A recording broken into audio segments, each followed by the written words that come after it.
சுமாராக ஒரு 4 மாதம் முன்னாடி இன்டர்நெட்டில் பலரால் பெருசாக பேசப்பட்டு இருந்த ஒரு விஷயம் இது. யுனைடெட் ஸ்டேட்ஸில் இருக்கிற ஒரு ஸ்டேட்டான நியூ ஜெர்சியில் நவம்பர் 12 2024 அன்னைக்கு சாயந்தர நேரத்தில் மக்கள் எல்லாரும் வானத்தில் ஒரு அடையாளம் தெரியாத ட்ரோனை பார்க்குறாங்க. நான் ட்ரோன்னு சொல்கிறனால இது நம்ம ஊரில் நம்ம கேஷுவலாக பார்க்குற ட்ரோன் மாதிரி இருக்குன்னு நினச்சிடாதீங்க. இதை பார்த்த முக்கால்வாசி பேர் இந்த ட்ரோன் வந்து ஒரு எஸ்யூவி சைஸில் இருக்குன்னு சொல்லியிருந்தாங்க. எஸ்யூவினா நம்ம ஊரில் ஒரு 4 to 5 பேருக்குள்ளே போகிற ஒரு கார் சைஸில் இருக்குன்னு வச்சுக்கோங்க. ஆனால் இதையும் தாண்டி இது மக்களோட கவனத்தை ஈர்த்ததுக்கு ஒரு முக்கியமான காரணம் இது பறந்த இடம் தான். இது பறந்த இடம் எல்லாமே நோ ஃப்ளை ஜோன்ஸ் இல்லைனா ரெஸ்ட்ரிக்டட் ஏரியாஸ் மாதிரியான military training field, communication centre, nuclear power plants, ஏன் ட்ரம்போட வீட்டு மேலே, ஒயிட் ஹவுஸ் மேலாம் பறந்துன்னு சொல்லி ஏகப்பட்ட ரிப்போர்ட்ஸ் வந்துச்சு. ஆனால் அப்போ அதை பார்த்த மக்களுக்கு சரி ஓகே இவ்வளோ பெரிய விஷயம் நடக்குதுன்னா கண்டிப்பாக கவர்மெண்ட் தான் ஏதோ பண்ணுறாங்கன்னு சொல்லி அவங்களே காம்ப்ரமைஸ் பண்ணிக்கிட்டு இது ஒரு பெரிய விஷயமா யாருமே எடுத்துக்கல. சில நாட்கள் ஆகுது, இந்த ட்ரோனோட எண்ணிக்கையும் அதிகமாகிட்டே போகுது. நான் அதிகமாகுதுன்னு சொல்லும்போது ஏதோ 1-2 இல்லை 10-20 கிடையாது, ஆயிரக்கணக்கில் இந்த ட்ரோன்ஸ் வந்து வானத்தில் எங்கே பார்த்தாலும் தெரிய ஆரம்பிக்குது. நியூ ஜெர்சியில் நீங்கள் எங்கே போய் பார்த்தாலும் ஒரு 2 ட்ரோன் பறக்கிறத உங்கள் வெறும் கண்ணாலேயே பார்க்க முடியுற நிலைமையெல்லாம் அப்போ இருந்துச்சு. ஆனால் அப்போவும் அதை பார்த்த மக்கள் வந்துட்டு சரி ஓகே இவ்வளோ பெரிய விஷயம் நடக்குதுன்னா கண்டிப்பாக கவர்மெண்ட் தான் ஏதோ பண்ணுறாங்கன்னு சொல்லிட்டு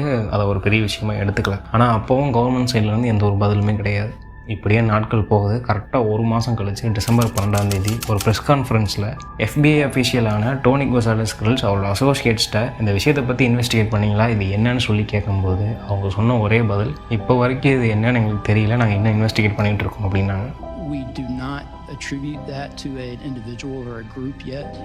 We're investigating, but I don't have an answer of who's responsible for that.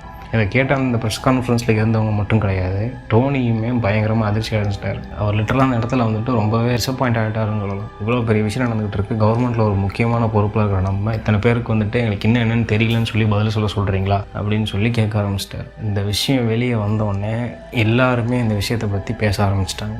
இத்தனை நாள் கவர்மெண்ட் தான் ஏதோ பண்ணுறாங்கன்னு சொல்லி அவங்களவே காம்ப்ரமைஸ் பண்ணிகிட்டு இருந்தவங்க எல்லாருக்குமே இது ஒரு பெரிய சர்ப்ரைஸாக இருந்துச்சு. இந்த ட்ரோன்ஸ் வந்துட்டு ஒரு பெரிய பேச்சு பொருளாச்சு, எல்லோரும் இதை பற்றி பேச ஆரம்பித்தாங்க. அதே மாதிரி இந்த ட்ரோன்ஸை சுற்றி பேசக்கூடிய விஷயங்களும் அதிகமாகிட்டே போச்சு. நிறையா பேர் சொன்ன ஒரு விஷயம் வந்து இந்த ட்ரோன்ஸ் பறக்கும்போது அதை சுற்றி ஒரு குறிப்பிட்ட ரேடியோஸ்குள்ளே இருக்கிற எந்த ஒரு ரேடியோ சிக்னல்ஸுமே வேலை செய்ய மாட்டேங்குது, ரேடியோ சேனல்ஸ்லாம் வந்துட்டு அப்படியே கட் ஆகிடுதுன்னு சொல்லி ஏகப்பட்ட பேர் வந்து வீடியோ ப்ரூஃபோட சோஷியல் மீடியாஸில் வீடியோஸ் அப்லோட் பண்ண ஆரம்பித்தாங்க.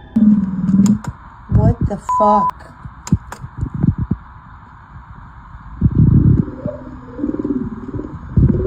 It's supposed to be Christmas music.